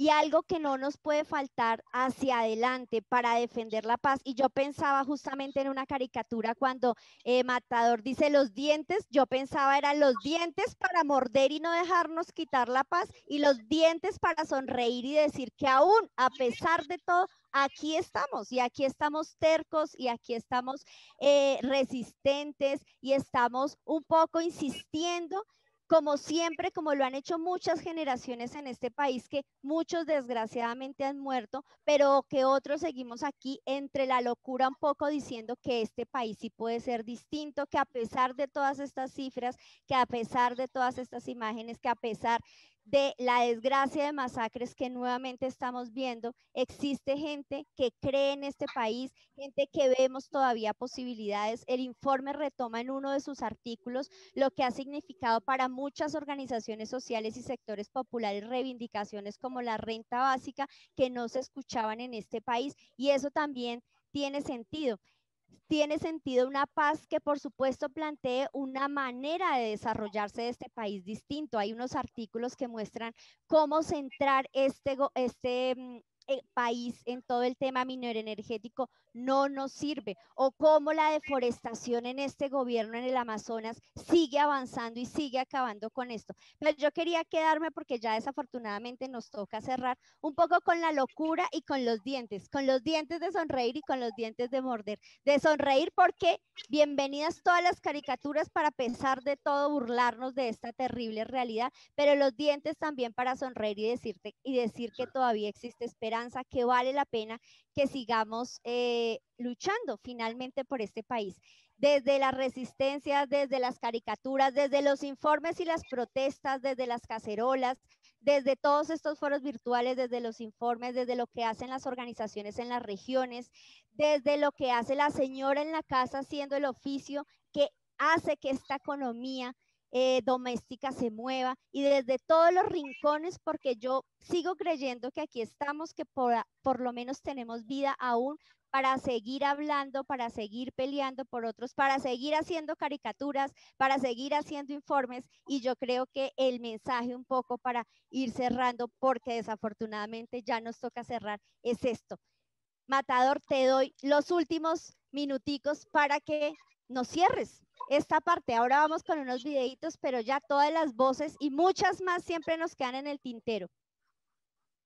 ¿Sabe qué es lo que me parece más bonito? Yo empecé dibujando la Paloma de la Paz hace, bueno, casi desde que empezó el proceso de paz. Y la gente se terminó convertido en un personaje tal que la gente en las caricaturas sufre, ríe y llora cuando a la pobre Paloma le pasan cosas. Lo más lindo del proceso de paz, con todos sus errores y todos sus aciertos, es que nos demostró en un breve momento, en un breve lapso de tiempo, en un tiempo muy corto, que Colombia podría ser posible. Y toda esta resistencia a este mal gobierno es eso, a no dejarnos quitar ese poquito de esperanza. Es que los colombianos podemos ser mucho más, sino que hemos estado mal gobernados durante 200 años. Entonces sí podemos. Hoy la ciudadanía, a través de las redes sociales, que me parece una herramienta fundamental, de a poco podemos ir cambiando este país. No nos podemos dejar quitar la esperanza del gordo Duque, porque el gordo Duque nos lo venden como una buena persona, y realmente es una persona veleidosa que con su actitud él culmina y cuando hay una masacre, él sale a decir que caerá todo el peso de la ley y bla, bla, bla, bla. Pero realmente él ha sido muy permisivo con todas estas masacres y con todo lo que está pasando. Con la masacre de La Paz, es uno de los grandes responsables. Sin hablar de ese señor del UR.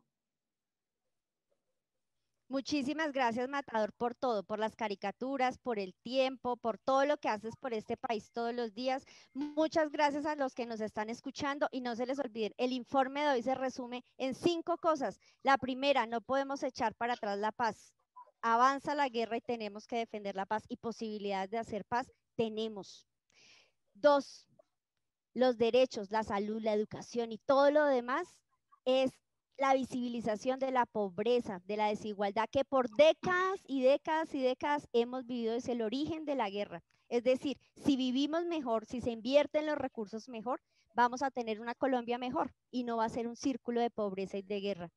3, tenemos el tema de un gobierno que ha hecho que su poder sea mayor del que es y no se necesita. Y un cuarto, pilas con la independencia judicial.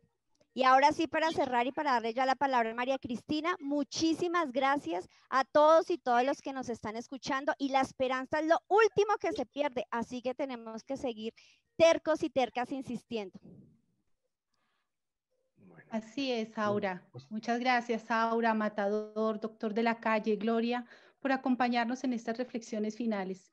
Y como es verdad, como ustedes dicen, no podemos desistir, tenemos que continuar, como dice Matador, con las uñas, con los dientes, con todo nuestro cuerpo, con todas nuestras emociones, construyendo nuevos pactos sociales porque nos merecemos un país mejor. Entonces queremos, para este cierre, invitar a las regiones, a estas regiones que resisten y que nos dan testimonio a diario y las razones para no desfallecer. En primer lugar, queremos invitarles a ver el video Informe Regional de Catatumbo, en la región más visitada por el presidente Duque, temor por el regreso de las ejecuciones extrajudiciales, un informe preparado por la Asociación Minga y el Comité de Integración Social del Catatumbo, CISCA. Olmer Pérez Balmaceda, directivo de la Asociación Campesina del Catatumbo, Ascancad.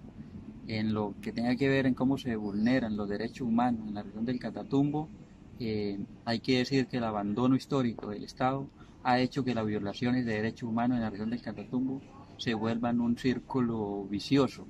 Es decir, que en la región cada día los derechos humanos sean más precarios, que el Estado no garantice el acceso a derechos, por ejemplo, derechos fundamentales, como el derecho a la vida, el derecho a la libertad, el derecho a la educación, a la vivienda. En el norte de Santander encontramos que solo en lo que va corrido del año 2020 han vuelto las masacres, 5 masacres se han registrado en el departamento norte de Santander y creemos que eso es muy grave en lo que tiene que ver con el derecho a la vida, en el derecho a la libertad encontramos que hay restricciones de movilidad, que hay restricciones, que también han vuelto los montajes judiciales, pero que también en ese marco de las vulneraciones de derechos humanos encontramos que han vuelto las ejecuciones extrajudiciales al departamento norte de Santander. En lo que va corrido el año se han registrado 4 ejecuciones extrajudiciales, pero también encontramos que hay una negación de derechos hacia la población catatumbera y norte santanderiana. La Asociación Campesina del Catatumbo ha sido una comprometida con acompañar el desarrollo del proceso de paz y también hemos acompañado y le hemos hecho seguimiento a la implementación del acuerdo firmado en el Teatro Colón entre el Estado colombiano y la extinta guerrilla de las FARC. En dicho sentido tenemos que expresar la preocupación de que en los territorios no se ve reflejado la implementación del acuerdo de paz como quedó acordado. Notamos que en lo que tiene que ver con la reforma rural integral, el gobierno la convirtió en lo que se conoce como los PD. Y los PD son un componente de la reforma rural integral, no es la reforma rural integral en su integralidad.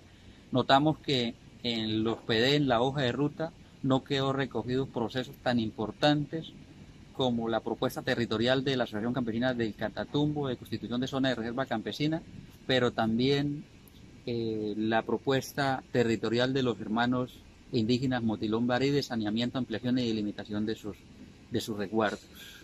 En lo que tiene que ver con el punto 4 de sustitución de cultivos, encontramos que el gobierno quiere volver o ha vuelto a la erradicación forzada de cultivos de uso ilícito y nos quiere volver al escenario del glifosato, abandonando la sustitución gradual de los cultivos de uso ilícito y llevando con esta política del Estado a una situación de violencia generalizada en lo que tiene que ver con la no implementación del acuerdo de paz. Hoy encontramos que esa violencia generalizada ha dejado en la región del Catatumbo, departamento norte de Santander, a lo que va corrido del año 5 masacres, que hay asesinatos selectivos, que hay desplazamientos masivos y individuales, y que el acuerdo de paz el gobierno ha logrado hacerlo trizas. Hay una situación de desesperanza. El gobierno da balances de la inversión de miles de millones, pero estas inversiones lo han convertido en cabillas, zinc y cemento, y estas obras son importantes para los territorios, pero el acuerdo de paz ha perdido su filosofía transformadora.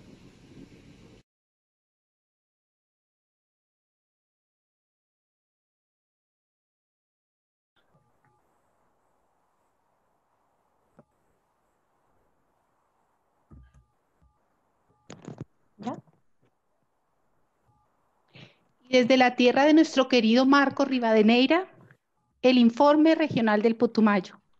Putumayo 2019-2020. La guerra del narcotráfico y del Estado en contra de la población civil. Informe preparado por la Asociación Minga.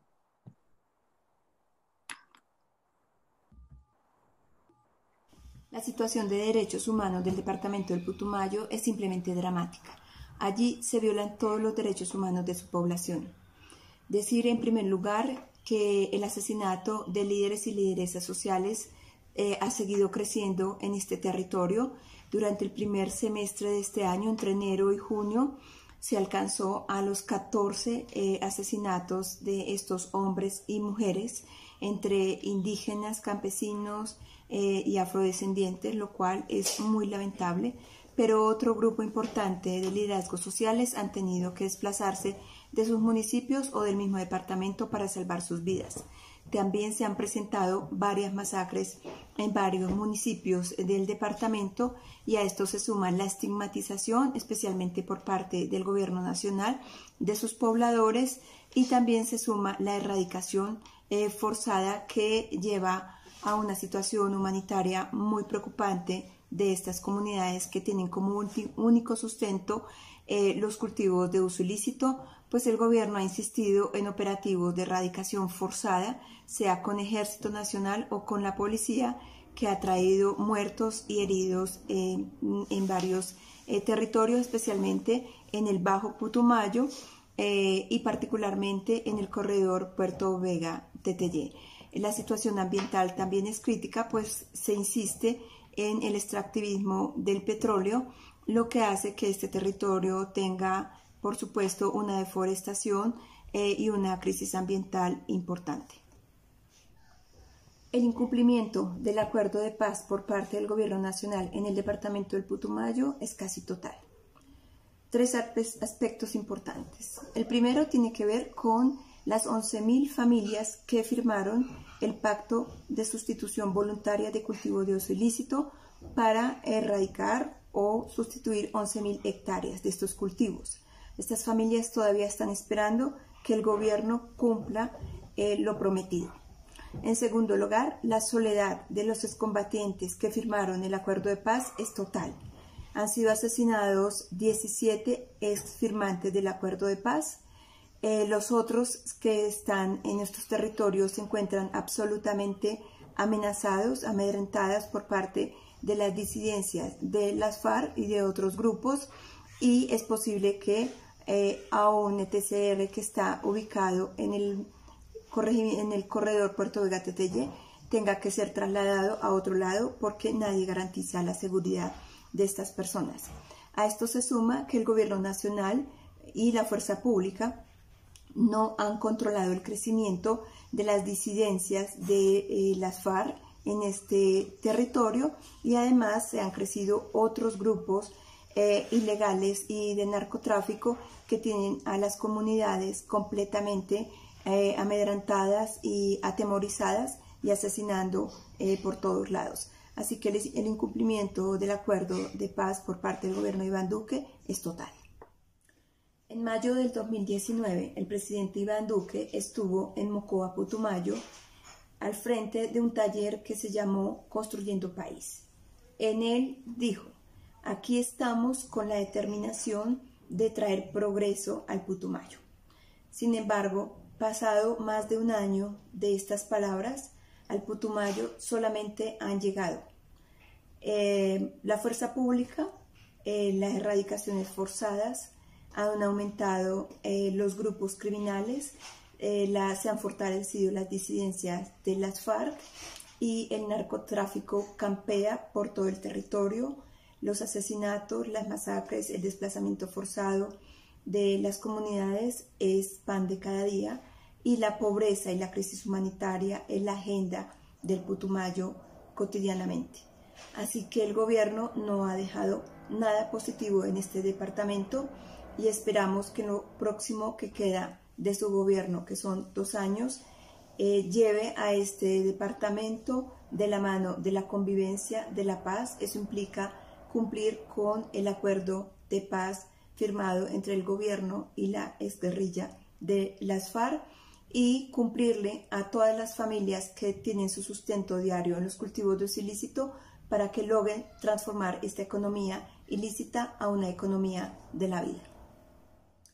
El Putumayo es un territorio amazónico hermoso, exuberante, habitado por gentes nobles, quienes lamentablemente, por falta de Estado, se han visto envueltas en la trampa de los cultivos de uso ilícito y en el manto de la violencia. Como todos los colombianos y las colombianas, merecen vivir en paz y con vida digna. Acompañémosle para construir con ellos un Putumayo más humano.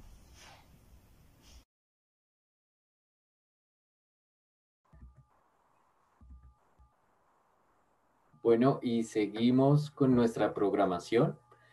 Nos queda todavía un par de videos, entonces sigan todavía en sintonía. Por ahora les presentamos nuestro video sketch, Jugaditas, de Simulacro Producciones.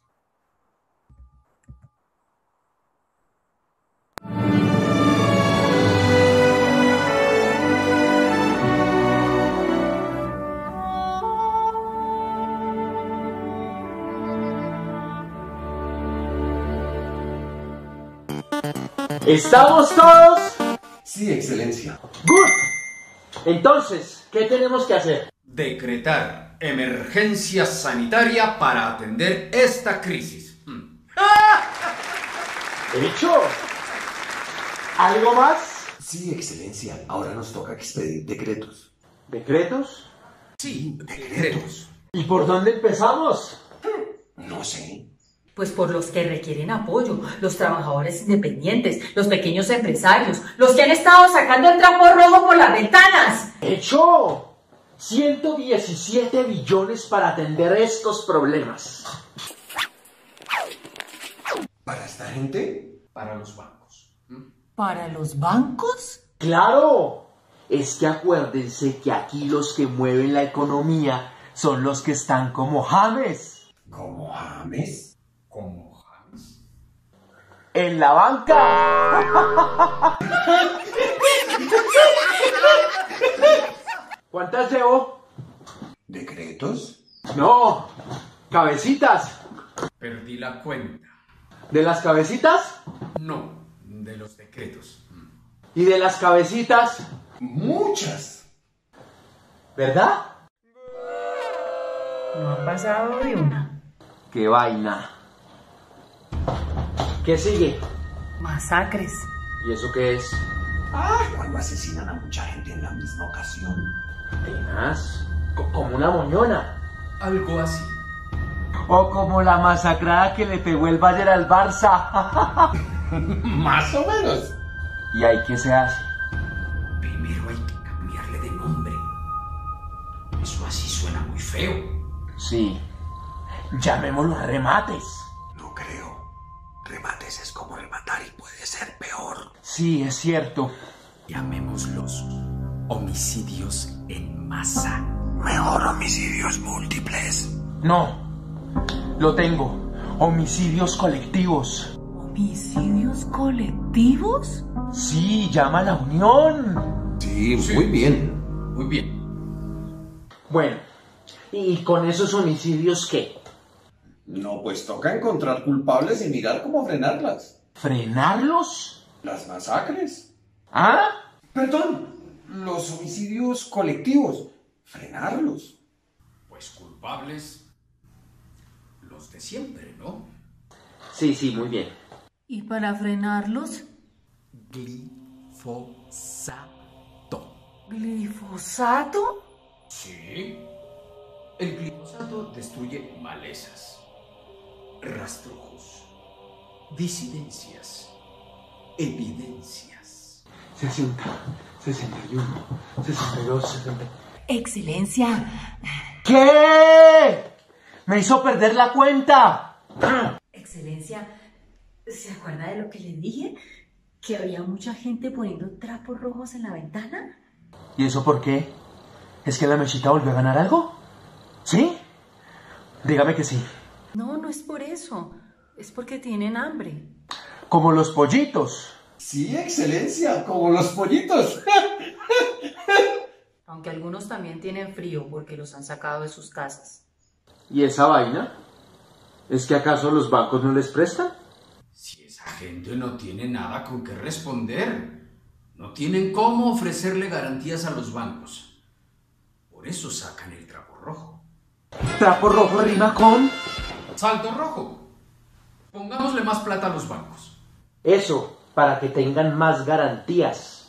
¿Y con los médicos qué hacemos? Pues consultarlos. Pero es que se están quejando mucho. Dicen que no tienen buenos contratos y que corren muchos riesgos. No, los médicos son como los soldados. Si los llamamos a trabajar, tienen que ir a trabajar. ¿Pero qué les ofrecemos? ¡Un programa de televisión! Eso. Luces, cámara, prevención y acción. Pero es que hay muchas críticas. ¡Acción! Hagamos un estudio. ¿Para corregir nuestros errores?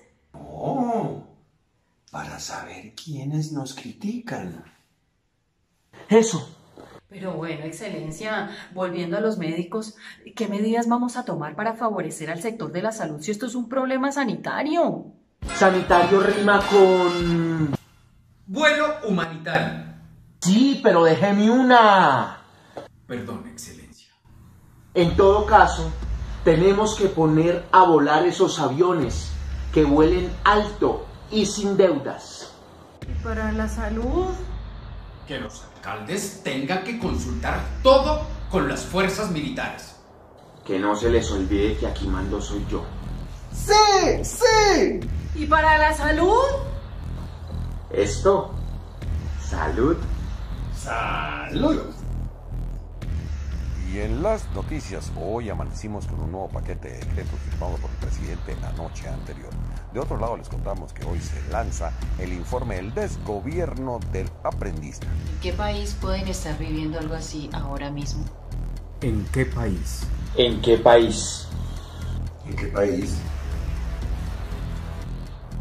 Y en las noticias, hoy amanecimos con un nuevo paquete de decretos firmado por el presidente la noche anterior.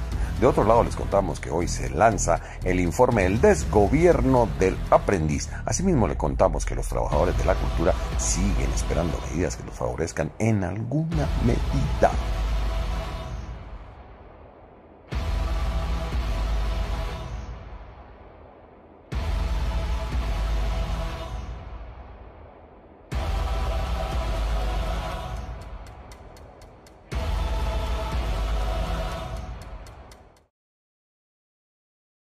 video. Ya va a acabarse el video, Camilo. Entonces, les presentamos ahora nuestro último video, antes de cerrar con nuestras palabras finales, el video explicativo de este informe de El desgobierno del aprendiz, autoritarismo, guerra y pandemia. Juro por Dios y ante el pueblo colombiano defender la Constitución y las leyes de Colombia. El 7 de agosto de 2019 comenzó el segundo año de gobierno de Iván Duque Márquez. Su gestión ha profundizado la grave situación de derechos humanos, la pobreza y la desigualdad, fomentando el retorno de la guerra a los territorios, ello desde un gobierno corporativo. Así lo documenta el informe de más de 500 organizaciones sociales y derechos humanos de Colombia, titulado El desgobierno del aprendiz, autoritarismo, guerra y pandemia. Estamos ante un gobierno que fomenta la ilegalidad y la continuidad de la impunidad.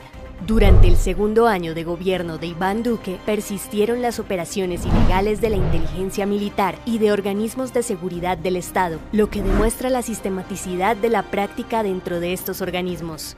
Además, a 3 años de la firma del acuerdo final, puede decirse que solo se ha completado el 4% de lo pactado y apenas un 10% adicional está iniciando. Frente al 86% restante, poco o nada se está haciendo.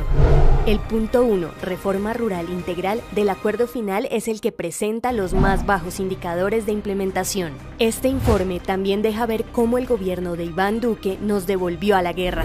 De hecho, el año 2019 es considerado como el más violento contra personas defensoras de derechos humanos. En la última década, durante este año se registraron 844 agresiones individuales, de los cuales 124 corresponden a homicidios. Colombia, el partido FARC denunció el asesinato de otro excombatiente que firmó los acuerdos de paz entre el gobierno y la exguerrilla de las FARC. Los asesinatos de los excombatientes de las FARC también van en aumento. Desde el 1 de enero de 2020 hasta el 30 de junio han sido asesinados 25 excombatientes, 220 desde la firma del acuerdo de paz, 39 tentativas de homicidio y 14 desapariciones forzadas de firmantes del acuerdo.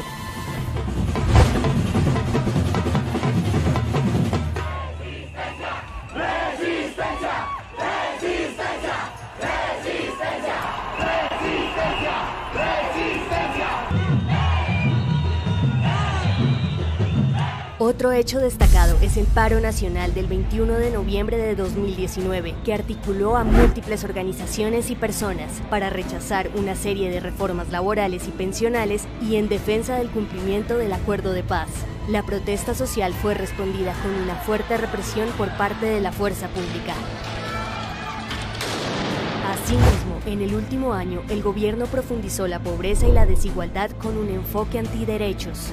En materia financiera, se ha proyectado una contracción en el PIB del 5.5% para este año, un déficit fiscal del 8.2% del PIB y un nivel de deuda del 65.6%.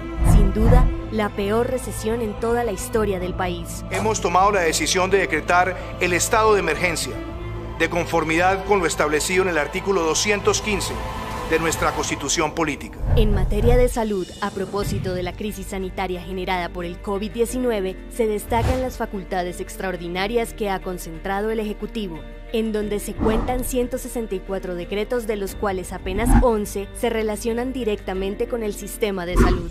En materia educativa, el censo del DANE para el 2018 indica que el 50.8% de los hogares en las cabeceras municipales cuentan con un computador, mientras que en lo rural solo el 9.4% tiene acceso a recursos tecnológicos. No existen iniciativas por parte del Ministerio de Educación que satisfagan las necesidades de la educación, y en especial en el contexto rural. ¿Cómo uno no va a salir de su casa? ¿Ah? Entonces uno se va a morir de la hambre. Y una falta de respeto sacándole comparendos a uno. Además de esta grave situación, en este informe también se documenta que el gobierno de Duque profundizó el autoritarismo con la excusa del manejo de la pandemia, aumentando la restricción de libertades y derechos y la concentración del poder en el Ejecutivo. También en el marco de la llegada de la COVID-19 a Colombia, se han presentado hechos graves de agresiones a la protesta social. Por ejemplo, la intervención de la fuerza pública durante la cuarentena nacional ha dejado al menos 162 personas heridas. Se habla de un gobierno corporativo porque Iván Duque cogobierna con los grandes empresarios y las decisiones, incluso en materia de derechos humanos, se toman pensando en las ganancias de pocos y no en el bienestar general. La estrecha relación entre los grandes empresarios y el gobierno ha sido una constante y ha llegado al punto de conformar un cogobierno, al servicio de intereses gremiales.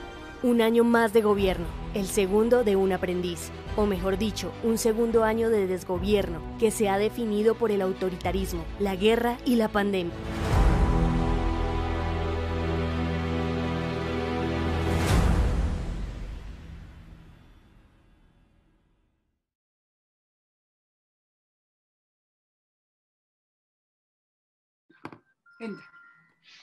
Bueno, amigos y amigas, muchísimas gracias. No nos queda sino agradecerles a todas las personas que nos han acompañado desde la virtualidad en esta jornada maratónica, porque así lo ha sido. Ese acompañamiento realmente es el que nos permite mantenernos en pie, defendiendo la paz y los derechos humanos integrales. Hemos logrado junto con panelistas, articulistas, caricaturistas, hacer un control político desde la sociedad a la gestión del segundo año de gobierno del presidente Duque.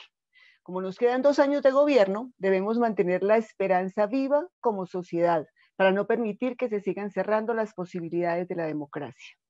Agradecemos a todos y a todos los panelistas que generosamente han compartido sus análisis en el día de hoy.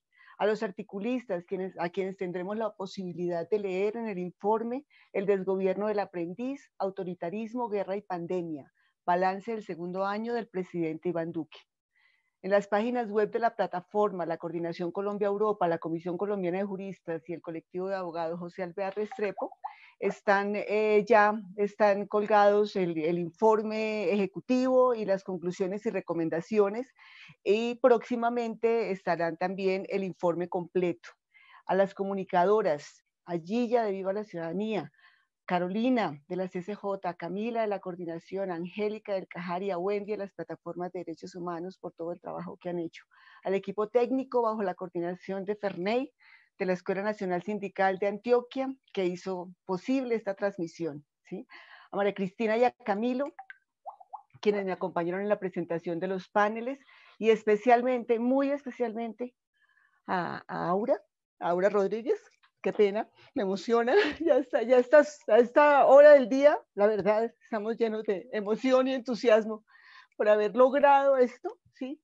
Y bueno, Aura Rodríguez, como les decía, fue la coordinadora general del informe. Ella es la secretaria técnica de la Plataforma Colombiana de Derechos Humanos, Democracia y Desarrollo.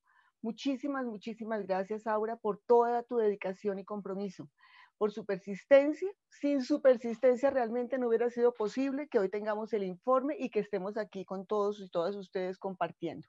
Los invitamos a mantenerse conectados, ¿sí? En nuestras redes estaremos circulando audiolibros, realizaremos eventos regionales y les estaremos informando sobre todos los espacios que podamos habilitar para seguir presentando este informe. Mil gracias a todos y todas.